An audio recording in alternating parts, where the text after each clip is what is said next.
Hello and welcome to the Coaching Podcast, coaching for success in sport and business. Your host is Emma Doyle, the energy and high performance under pressure coach who is a world leader in unleashing human potential. Buckle up for this high octane session. Let them have it, coach. G'day everybody and welcome to the Coaching Podcast. Coach M here today has the absolute pleasure, notice I'm singing in my introduction this morning, to interview a wonderful friend, an awesome human in Tracey Ezard, who is a speaker, author, educator, and does a lot of group facilitation coaching and so many other things. Tracey, welcome to the show. Thanks, Em. I can't believe, talk about an oversell in the first 2 minutes. Listeners, hope we somehow get up to the standard that you're used to on this beautiful podcast. Absolutely. And I hadn't even told them your bio yet, but anyone who writes 3 books, let alone writing their 4th, The Buzz, The Glue, Ferocious Warmth, and we've got another one on the way. Tracey, I love everything that you're about, especially as we talk about trust, collaboration, learning within teams, supporting leaders, balance the reality of the results, and building a strong culture. We're going to have a wonderful chat about so many of those things. But I always love a pattern break question. You'd expect nothing less for the first one from me. Yep. So I'm going to go with, what object is leadership? It's a Malteser. I don't know, some of your listeners might not know what a Malteser is. I don't know, it might be an Aussie thing. I'm not sure, but Malteser is this beautiful lolly where on the inside is honeycomb. It's a round ball. Inside is honeycomb, and on the outside is this beautiful, crisp layer of chocolate, right? So leadership is all about being able to have this beautiful center of heart, emotional intelligence, the ability to connect and bring a sense of empathy and compassion to the work. But on the outside is the strategy and the thinking and the structure that allows people to really thrive within the culture that you're creating. So, yeah, a Malteser. A Malteser, that... Already, I love it. I love Maltesers, and I love that concept. So let's go there first. And I'm thinking very recently where I've spoke to a few leaders who walk in the room and they've got that outside layer of where they present themselves as very confident, and then we peel back that outside chocolate layer, and sometimes there's a lot of fragility underneath that. You betcha. You betcha. So when I say that, what comes up for you about even that authentic presence and, the 7 seconds that it takes to form that first opinion of a leader? Yeah. What are your thoughts on getting that balance between the outside of who you present to the world and who you are? Yeah. Well, I don't want to go too deep straight away, but you know what? We met through NLP, by the way. Shout out to all our NLP mates listening. But Tracey, go anywhere you want with what I just scrambled. Yeah, well, it's a huge question, isn't it? So many of us are caught up in impression management. So we walk in and we go, what do I need to put forward, rather than how am I stepping and coming forward authentically as who I am? This is such a big question, Em. It is. When I look at, my leadership approach is ferocious warmth, right? So it's the ferocity to really care about what you do and the people you do it for. It's the ferocity to move forward and be courageous and be brave, but to do it in a way, we need to lead transformation, that's what leadership is all about. And it's doing it with people. And so how do we inspire and connect people and create that connection to them? I think if we are not doing the work on ourselves, then the inside of the Malteser is fragile. The inside of the Malteser is this untapped space of who we are and what we stand for. I have a real particular view of authenticity, because quite often people say, well, we just, we've just got authentically ourselves. Now, I know people who have suffered from really toxic, authentic leadership. the person is authentically bringing some really bad leadership behaviors to the table and expecting people to put up, like suck it up, because that's who I am. And so I always see that authenticity is about trying to bring our best selves and knowing that we're going to stuff it up because we're all human, bringing this humility with us. So I think the leaders that you might have been referring to, Emma, are the ones that there is a fragility there, absolutely. And so there's a bravado that gets put forward that means that don't be tapping on that outside shell because I'm not going to let you into the other side because I'm actually a bit scared of it myself. Everything begins with self-awareness, doesn't it? And Absolutely. doing the work on ourselves and being a lifelong learner, which we are, and I know people listening to this podcast are lifelong learners. They're right. How can we take something and add it back into our leadership toolkit? Yeah. So tapping into the heart, let's go there first. Now let's go onto the inside of that Malteser, right? How can I tune in and listen to what my heart sings? Like, what are some of the ways that you work with leaders in listening to the heart?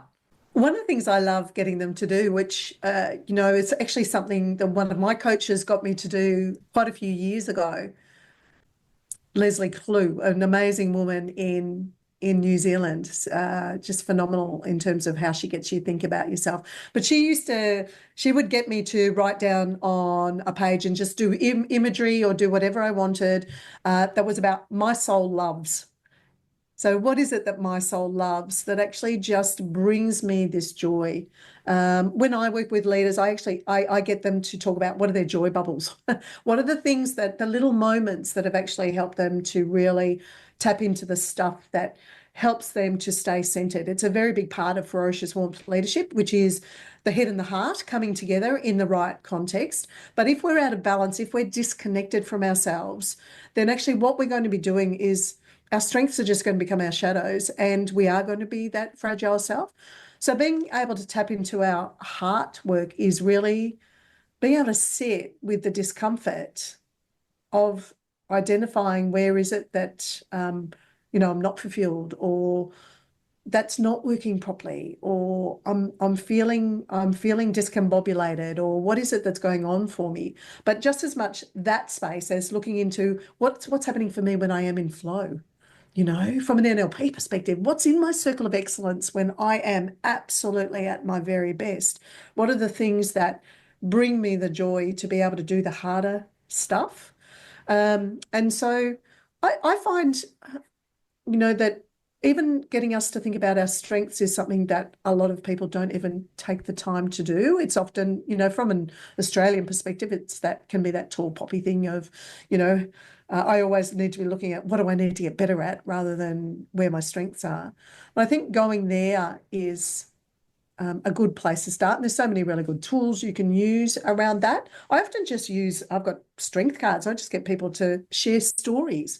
When we share stories about stuff, the neural pathways go straight to that situation. We can change our state as we know, when I'm doing a keynote or when I'm doing a workshop, I get people to stand up, talk to people they don't know, share something really joyful from your work.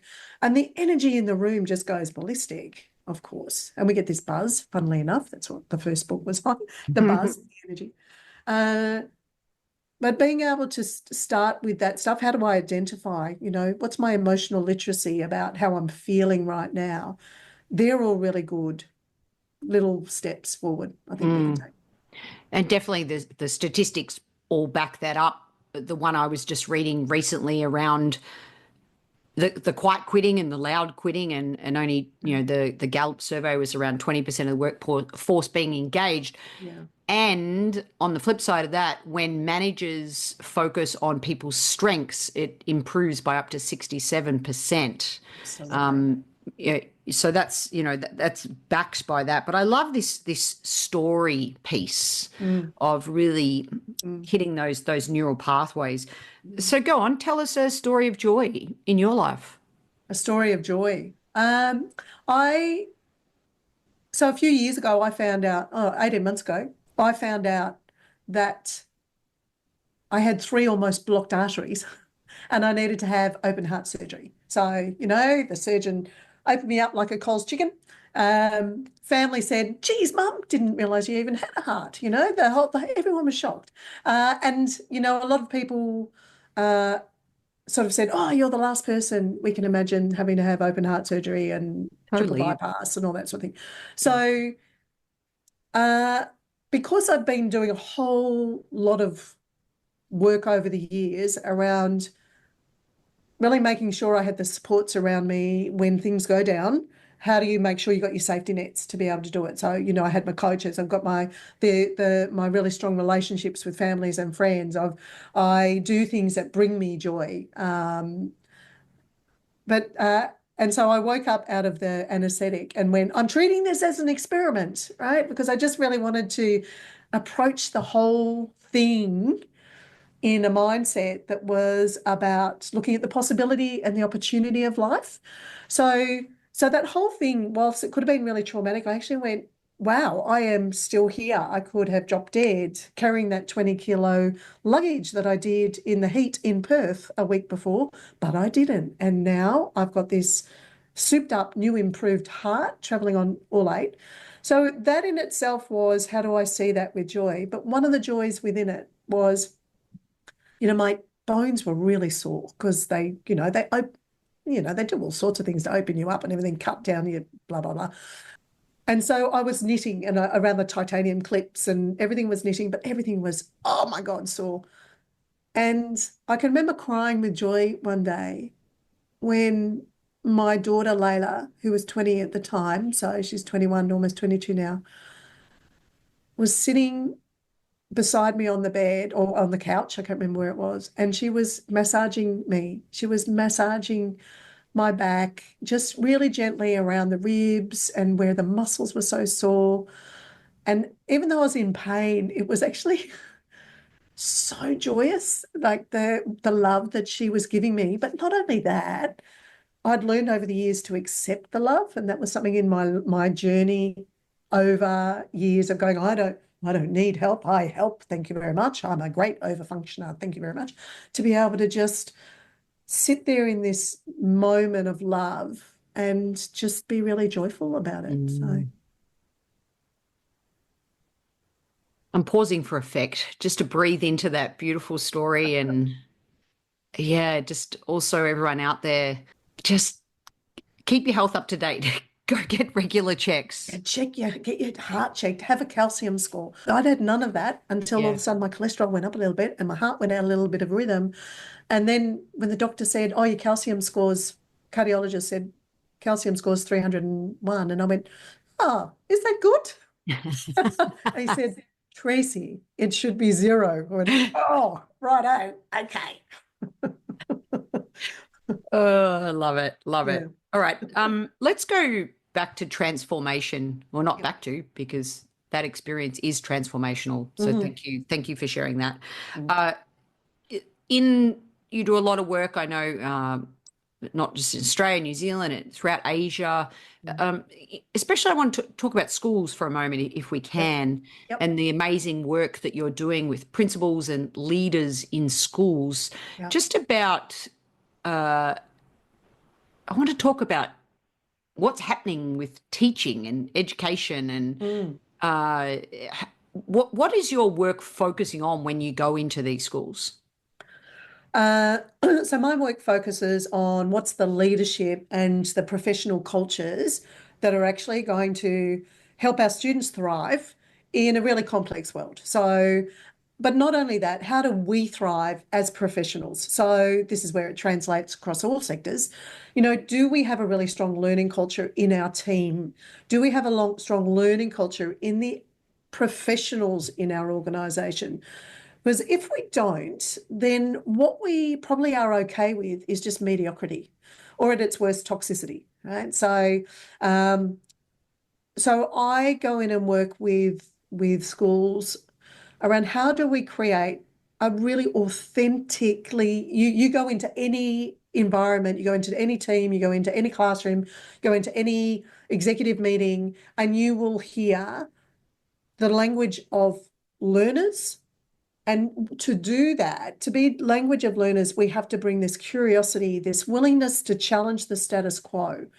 And so education so needs to do this. And there is so many amazing people doing this work in education. One of my goals is, with my books, etc., is shine a light on great exemplars of this, who are saying, let's not continue doing education the way it's always been done. How are we ensuring that we are creating systems of equity and excellence, which is often a really key driver for most systems, but it's authentically being done.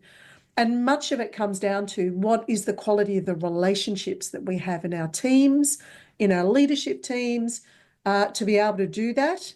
And then that comes back to what's the self-awareness that I bring as an individual around my ability to step out of my comfort zone, my ability to be able to listen and accept conversations that are about my growth, being willing to be stretched. What are my strengths, but what's my stretch? And am I willing to look at that stretch? And when we do that as a collective, it becomes even harder, doesn't it? That's why I love working in coaching groups. How do we step into a vulnerability with each other where we're being courageous about, this is what I've got to learn, or this is where my stretch is, or geez, let's look, because, hey, this isn't working, guys and gals. What is it that we're doing to actually work together to address the stuff that isn't working, but also strengthen the stuff that is? So it goes across all, sectors can do exactly this work. Yeah, absolutely. I mean, here's something that just happened to me very recently. I pulled out that exercise that we did on Victoria Street, walking in somebody's shoes and giving. I literally pulled that out a couple of days ago. Right. And here's the interesting thing. You calibrate someone walking, and then you're in a group of three, and then one person walks behind the person, really trying to walk in their shoes, literally. And then the third person is observing and potentially giving some feedback or offering some what they're doing well, and maybe asking a curious question. And in this particular moment, people were so self-conscious that it was almost like they were cracking jokes because they were uncomfortable. And I think that comes out a little bit in leadership. Instead of us stretching and leaning into the discomfort, we sometimes crack jokes and laugh and say, oh, this is a stupid exercise, or instead of just going, you know what, actually, this is uncomfortable and I'm going to give it a go, and I'm going to cut out the sort of that joking part of it. And when they did that, because I was like, well, one or two ways this can go. You can have a go at it, like authentically, or you can continue the way you're going. And when they did that, the insights were quite profound. And as a coach and a facilitator, one of my biggest aha moments is after the exercise, I love just asking, what did you discover? Yeah, that's it. Because what one person discovered and another person discovered sometimes is completely different. Absolutely. Rather than me putting my map of the world onto somebody. I think that's some of the biggest things for me around when you do get people to share and debrief in a group context.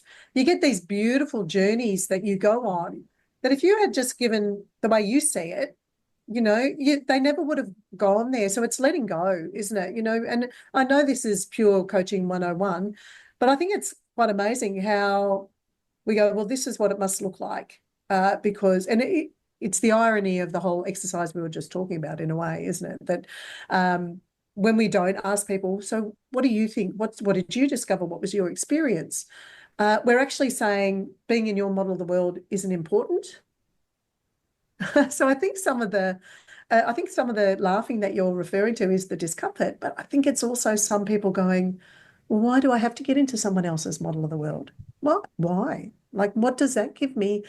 And sometimes it takes some really good experience, isn't it? Do you to be able to uncover what you get out of that? What did you find post that? Like, what sort of conversations were going on? The conversations really opened up into the minute that I let go of trying to do it right. Yeah, I actually I could feel what they were feeling. nice. Yeah. And I think sometimes in all areas of life, we want to get it right. We want to do the right thing. So it has a good intention. Yes. But often we get in the way of our own learning Yeah. sometimes. Yeah. I find like, so I like using perceptual positions, which is so similar to that, except it's not a walking model, but for people who aren't aware of it, it's, you get people to think of a situation, and I say, where's a conversation you had that it didn't quite go where you wanted to go, and then people stand in position one, they run the camera from their eyes. What did they hear? What did they say? But what were they thinking as well? How were they holding their body? So they do the physiology. And then we shake that off, move to second position, and you run it from the other person's eyes. And what can you imagine them thinking and feeling, etc. Shake that off, and then you go into the meta position, and you just go, what if you're an alien observer? What would you see? And it's always really fascinating that some people find second position quite hard. Some people are the opposite. They go, I get where the other person came from so strongly. I find first position really hard, of where was I at? What was I doing? And I just think those insights are just gold for us to be able to really explore that our model of the world, is really, I call it our ignorant truth. That the way we see the world is not truth. It's not even our truth, it's our ignorant truth, because there's all this stuff on the outside that we don't know and we're not sure of. And it's someone else's perspective, or we haven't asked the question. And I think in the world today, we are really stuck where people are getting their own ignorant truth, and we're not asking questions and stepping outside to try to understand each other more. We're just drawing battle lines. So us as leaders, or us as coaches, helping leaders to be able to understand that the world is not just the way we see it, is a big part of the work, isn't it? It is a huge part of the work. And even just reading a lot of your stuff, you see it here, learning within teams, team cultures of learning, expert as learner. Yeah. So in terms of what we're talking about, you're talking about really just any way we can, and that the word you picked up on before, which I think is the superpower of a modern leader, is curiosity. Yeah. Being able, if you're curious, then you're going to be a lifelong learner. And sometimes in schools, that curiosity is sapped out of you, and Absolutely. Sometimes you're not encouraged to be curious. Absolutely. And the research shows that really clearly as well. Right. That where our peak of curiosity is around four-ish. Yeah. And then it's on a steady downward, steady down. One of the first things I do with when I'm working with exec teams, when we come together, I don't give them any warning about this at the start of a day, and I get them to do some reflective stuff. But then I say to them, okay, we're together for the day. This is starting maybe a process that we're working together, or maybe it's really just a day to sort of crack things open.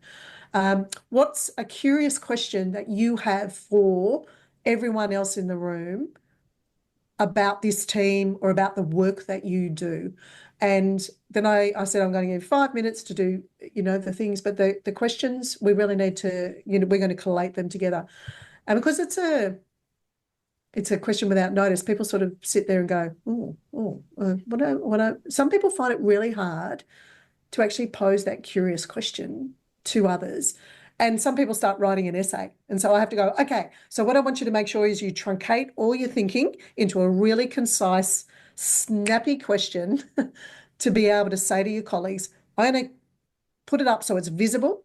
But it's amazing when we do that, the big themes around what they're all actually worried about internally, but not necessarily speaking, start coming out. So that lens of curiosity at the start, too many of us, myself included, can get into this rut where we are not super curious about, well, tell me more about what you think there, or I'm curious about your aspect that you just talked about there, or tell me more about that. So yeah, I'm with you in terms of it being a superpower. Can I just put in something that was really interesting? a colleague of mine that I know on LinkedIn, Tammy Bart. So she's a wonderful educator, especially in the realms. She is a very proud Indigenous woman of bringing cultural understanding to the world. And she did a really interesting post the other day that I'm actually just about to repost around curiosity, and for the Indigenous, many people in the Indigenous space in Australia who come from an Indigenous background find that curiosity, the ability to give you the trust so that you are able to be curious about me, needs to be absolutely not something that I give freely. So that we can't assume that people actually want our curiosity, and that it needs to be basically that trust is given for that to happen. And I thought, wow, that's a great insight. That, because from a normal lens, people go, oh, I feel curious. I feel like I'm being nosy, right? So that's just us in general, land. But this deeper insight that she gave us around that don't always take it for granted, that you can ask me questions around things, that we need to have a connection. And I thought, fascinating. I really need to be more curious and find more out about that. It reminds me of a presentation I'm preparing that I'll be running in Orlando in a couple of weeks' time around, they've asked me to talk about networking. And the more I deeply think about a topic, and I'm sure maybe you go through this process as well, when you've got a keynote coming up, all of it's like when you want to buy a red car, right? You see red cars everywhere. Yeah. So I've been thinking deeply and pulling back the layers of what is great networking. And what I'm landing on is exactly what you just said around the better I know somebody, the deeper I can go over time. So move from that surface level, it's no longer hand out a business card and give you elevator pitch. It's about, if I have an actual connection with you, we're more likely to do business, or you're more likely to think of me or refer me onto somebody else. Absolutely. So how do we do that? By building trust over time through curiosity is sort of what I'm hearing in what we're talking about. Yeah, it is. It's a really interesting conundrum, isn't it, as well? Because I've also seen people that don't know each other share deeper things with each other quite quickly. And so every circumstance is different, isn't it? But I do agree with you. The more what is it that happens first? The deeper conversation builds the trust. But at the same time, being able to go there requires some trust. So, a lot of it is the environment. So for me, one of the key pillars of a really strong learning culture is, what's the environment we create? Do we have a compelling environment? So I sort of say a great culture is about three things. It's about the mind, the moment, and the mouth. Say the last one. Say it again. The mind. The moment. And the mouth. The mouth. What's coming out of our mouths? Yeah. So it's based on, if the actual terminology of the architecture is the collective growth mindset, the compelling environment, and the authentic dialogue. So they're the three, terminology around it. But it's, what's going on in our minds collectively and individually. What happens in the moments between us? They're either the big moments or the small moments. And then what is coming out of our mouths? What's the quality of what's coming out of our mouth? And I think that environment piece is really important. Are we creating the environment for trusting conversations to happen? And I think that's what Tammy was absolutely writing about, is you can't just come in and just pepper people with questions because you want to know more about them or their background or their culture. You've actually got to sit and listen and really be immersed in creating connection and deep respect to be able to go there. And so when you do it quickly, it is about rapport, isn't it? It is about, how do we show that we really care about what the other person's thinking and talking about in that moment, so that we can go deeper. Oh, I'm just loving this conversation. Now might be the best time, though, for me to ask because you've just given me the three things. But in one to a maximum of three words, what do you think makes a great coach? Safety and stretch. If we want people to be growing, if we want people to step out into that learning space, being able to have things in place that allow people to feel safe to do it is critical. So we know that psychological safety is all about that high challenge, high support. It's been hijacked in a way by a lot of people that go, you can't give me feedback, I don't feel safe. Is it that you're just feeling a bit uncomfortable? Is it that you're just feeling that actually if you delivered it better, then I would take it more on? So, which is often quite true. But are you really feeling unsafe? Now, that's not to say that there are some environments and some situations where people absolutely are feeling psychologically unsafe. And this is the work we're trying to do, is try to get leaders to actually not create that psychologically unsafe space. And I always say, the litmus test is when someone's been courageous around you, what happens for them? If they have come in and they want to disagree with you, what happens for them? Do they get shut down? Do they get invalidated? Do they lose their job? Do they get stonewalled for 2 weeks? What is it that goes on? So the litmus test is, do you step in and allow that person to have that courage and vulnerability? And then what happens next for them? Because that will teach them whether it's psychologically safe to have that voice. So being able to create the safety. So what does that look like? It's, from safety can be around, do we have structure? Have we got a protocol we're using here? Have we got a good agenda? Are we clear about our purpose? Are we asking good, curious questions? Do I feel like you've got me if I stuff up? And do we have a learning culture where stuffing up is not seen as something to punish, but something to learn from and to actually celebrate in a way because it's given us great learning? So all of that for me is the safety. It's about, do I see you as a human being? Do I care for you? Am I here to support you and be your cheerleader? But at the same time, I'm absolutely here to stretch you, challenge your thinking, and with love, help you to be a better whatever you are wanting to grow in. Yep. Which is the stretch piece. Yep. Absolutely. Two things now coming up as we land this episode. One is I still have my notebook from our NLP days. Sometimes it feels like yesterday and sometimes it feels a lifetime ago. But you put together your notes in such a visual book that I still have from that course and I still use today. It's in my drawer here. Yeah. Is like that visual piece. I mean, that is a skill for you to take that information and put it into visual concepts. Does that come naturally to you, and what are the benefits of that?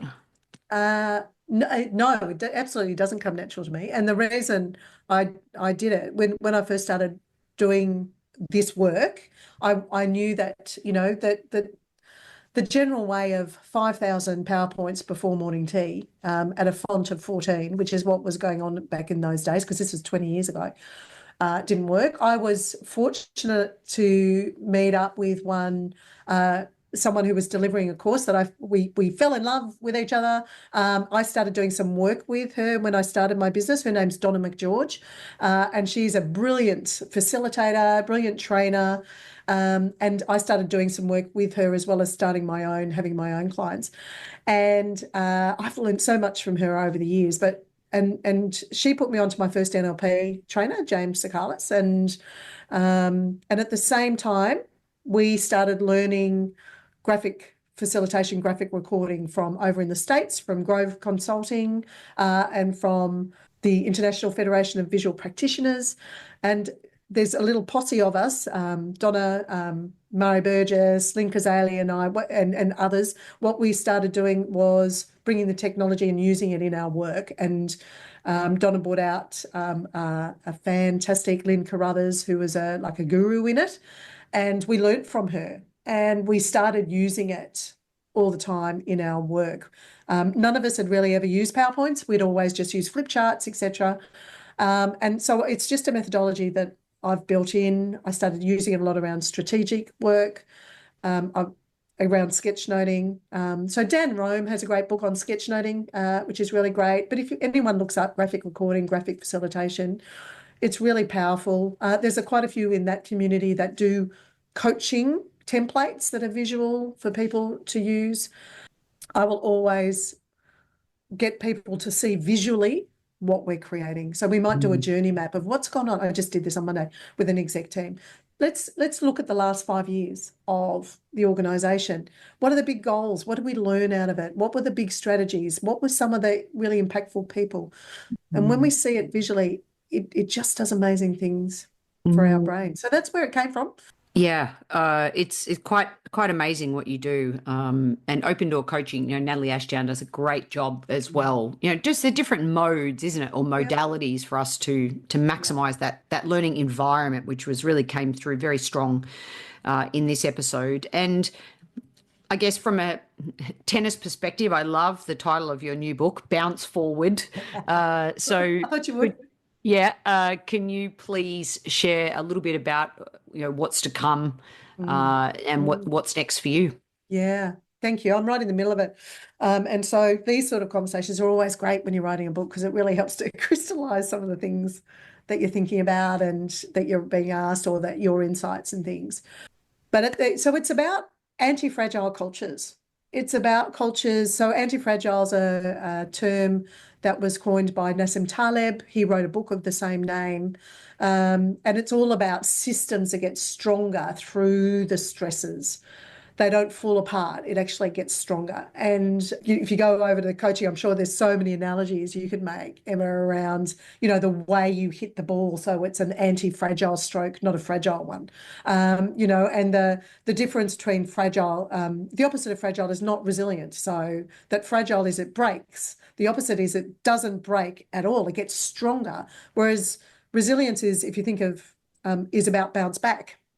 Whereas this anti-fragile approach is we bounce higher and forward. There's more propel, and it still comes back to, it's the bounce of the collective around what we're doing and how we're doing it. It's the environment to be able to have that well-being and that thriving built in, and the systems that help that. And it's the deep curiosity and action that comes out of the conversations and the looking at what we're doing, that gives us the bounce to bounce forward in whatever we're achieving. So as a collective. Yeah, as a collective. So it's really the culture that gets us there. And of course, within that sits Ferocious Warmth leadership of really being able to bring the head and the heart, the results and the relationships, not being okay with mediocrity in either, bringing them both together to do extraordinary things.